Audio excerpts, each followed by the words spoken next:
Bienvenidos. Intentar un programa sobre Israel y la Franja de Gaza es algo ciertamente muy serio, en lo que uno por lo menos quiere ser justo.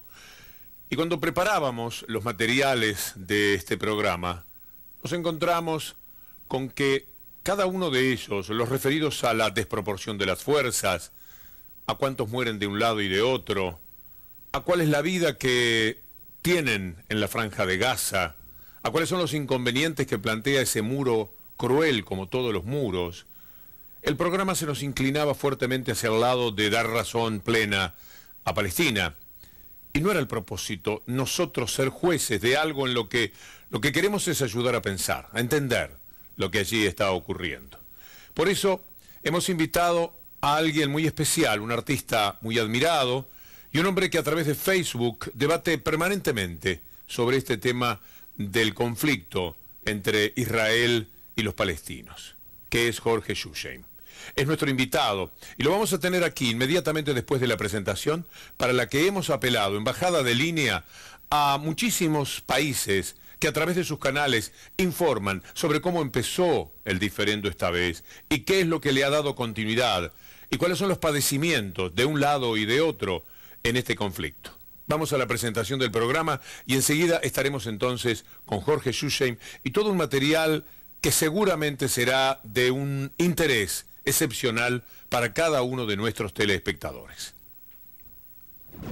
Con muchos cabos sueltos, la búsqueda de 3 colonos israelíes finalizó la tarde del lunes cuando fueron hallados sus cuerpos sin vida en una zona de Hebrón al-Jalil, en Cisjordania. Pero los llantos fúnebres enseguida se convirtieron en amenazas e Israel bombardeó intensamente diferentes áreas de la Franja de Gaza durante más de 3 horas. Muchos palestinos temen que el castigo adquiera magnitud de guerra.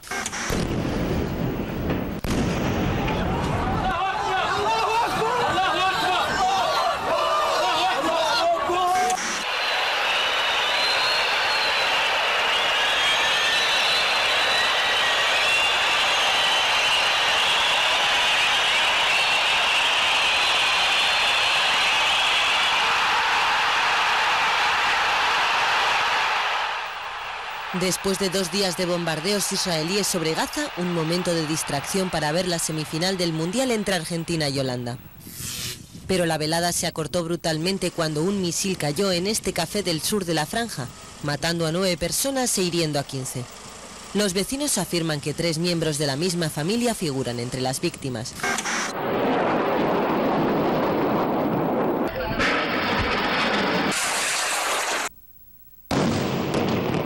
Cuarta noche consecutiva de ataques en Gaza. Además del asedio aéreo, el ejército israelí ha utilizado sus buques para castigar la zona costera de la franja.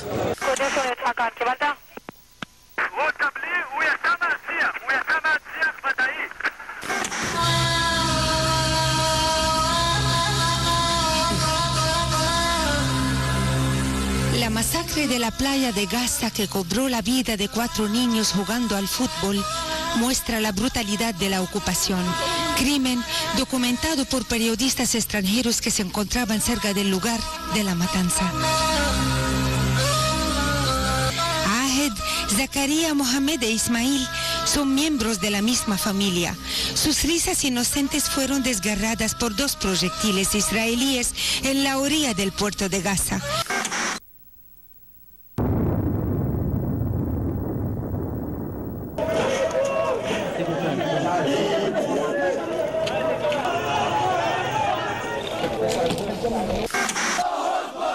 Más de 46 palestinos murieron en distintos ataques este sábado, día 12 de la ofensiva por aire y tierra que Israel lleva adelante en la zona.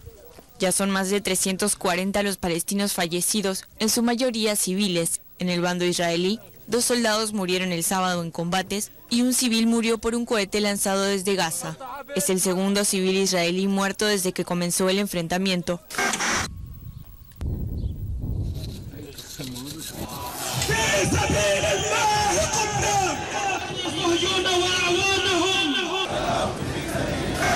Hamas es desde un principio el principal objetivo de los ataques israelíes tanto en Cisjordania como en la Franja de Gaza, donde se espera que sucedan más asesinatos selectivos contra miembros de sus filas. Ataques que resultarían también mortales para la población civil.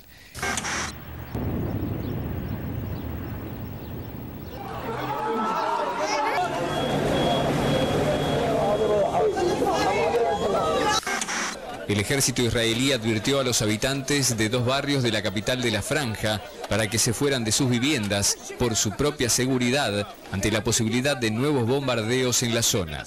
Cerca de 80.000 palestinos desoyeron las advertencias y decidieron permanecer en sus hogares.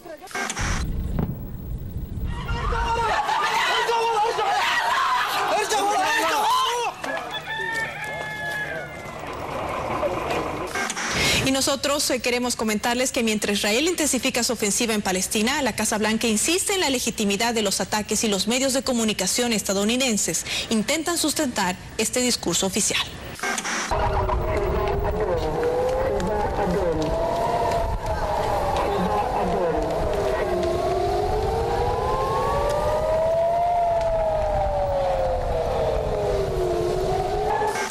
Corremos detrás de una ambulancia hacia Bet Hanun, en el norte de la Franja de Gaza. Acaban de bombardear una escuela de la UNRWA, la Agencia de las Naciones Unidas para los Refugiados Palestinos. Todos los que allí se refugiaban han huido hacia aquí, junto al hospital. Las ambulancias no paran de llegar y nadie sabe ya dónde ponerse a salvo. Ni siquiera se respetan los únicos sitios en los que hasta ahora se estaban refugiando.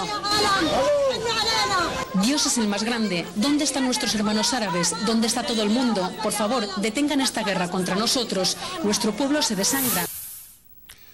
Jorge Shushai, bienvenido. Gracias, Víctor Hugo. ¿Cuánto dolor? Sí, dolor y horror, pero si uno se horroriza y se queda en el horror, no puede pensar.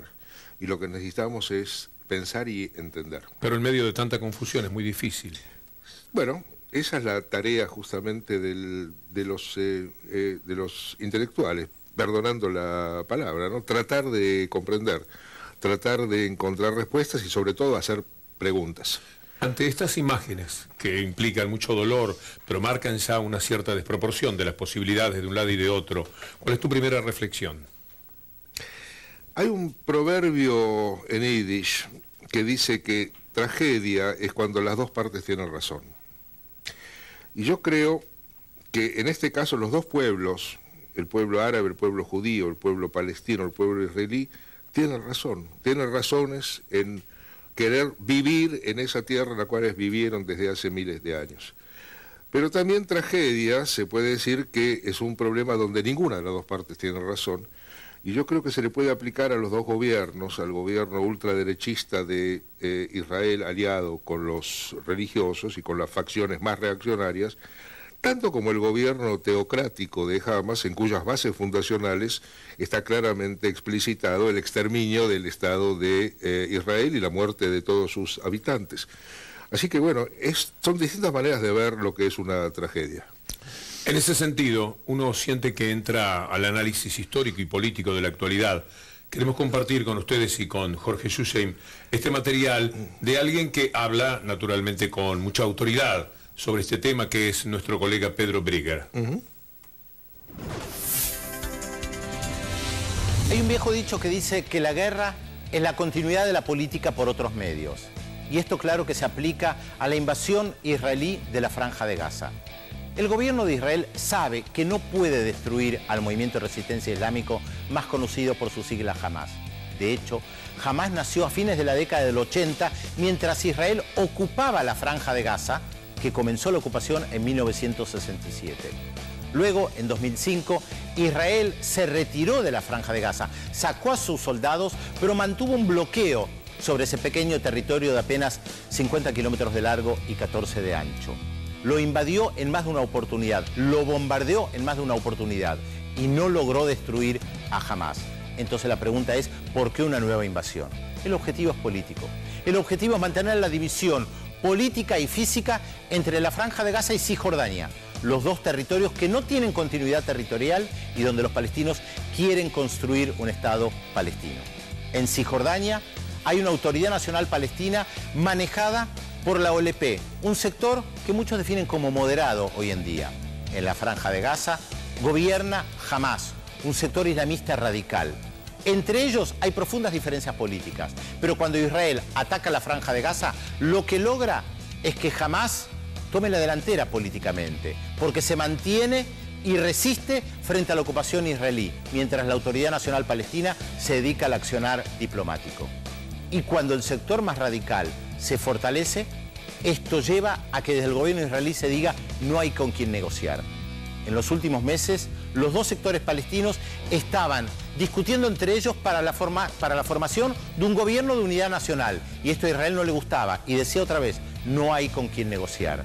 Mientras esos dos sectores palestinos estén divididos, desde Israel se seguirá diciendo no hay con quién negociar. Y si se unen también, porque en el fondo lo que Israel quiere es continuar con la colonización de Cisjordania, el otro territorio palestino, aunque haya un sector moderado que lo gobierne. En pocas palabras, lo que no quiere es sentarse a negociar con los palestinos para lograr una paz definitiva. Estuvieras escribiendo a través de Facebook en este momento, ¿qué dirías después de escucharlo a Pedro Brigger? Netanyahu, que no es un idiota como muchos creen, al contrario es un tipo sumamente inteligente, merece todo mi desprecio como político, pero mi admiración como hombre inteligente. Se negó a firmar un acuerdo de paz mientras la Hamas y la OLP estuvieran desunidos. Dijo que como condición necesaria tenían que formar un gobierno de coalición. Ahora bien, formaron un gobierno de coalición y ahora Netanyahu dice que se resiste a que no va a firmar la paz cuando haya una facción terrorista. Es decir, está claramente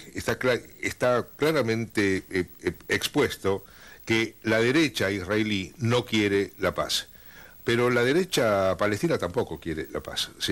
Creo que Hamas no quiere la paz, Hamas no quiere la paz, Hamas quiere destruir al Estado de Israel. Y el Estado de Israel, la parte derechista, quiere destruir a Hamas. Es un tema que no tiene solución. Pero querer la paz no implica simplemente bajar las armas. Querer la paz es querer lograr algo a través de esa paz. A ver, el otro día yo escribí una situación utópica.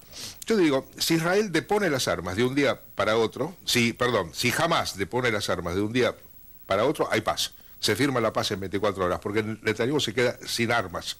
¿Sí? Pero ¿cómo va a bajar las armas Hamas mientras... Es una situación utópica. Es una fantasía, aceptámela. Supongamos que un día Hamas dice, muchachos, se acabó. Te entregamos todas las armas, paz. Se firma la paz ese mismo día. Si Israel hace lo mismo, Israel muere al día siguiente.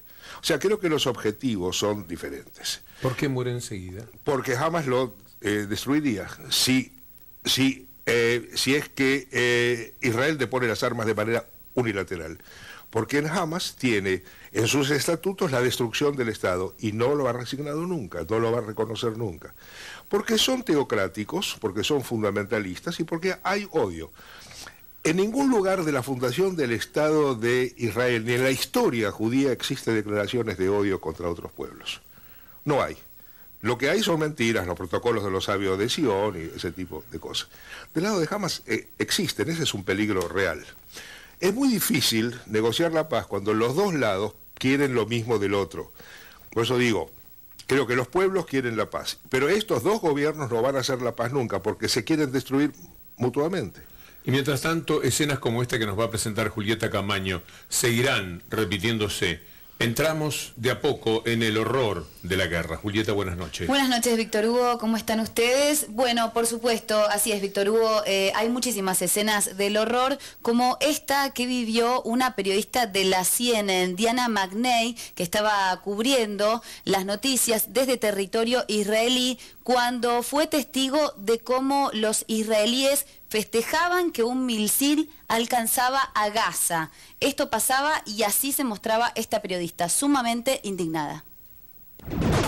Rocket fire coming out of Gaza, which is easy to spot. We've also seen ground-to-ground missiles going in, flares over the northernmost part of the tip, and you can see another rocket going in from Israel slowly making its way, presumably a precision-guided missile coming into the northern part of the Gaza Strip, and it seems as though the bombardment has been very much in Beit Lahia. Now, the sound that you are hearing here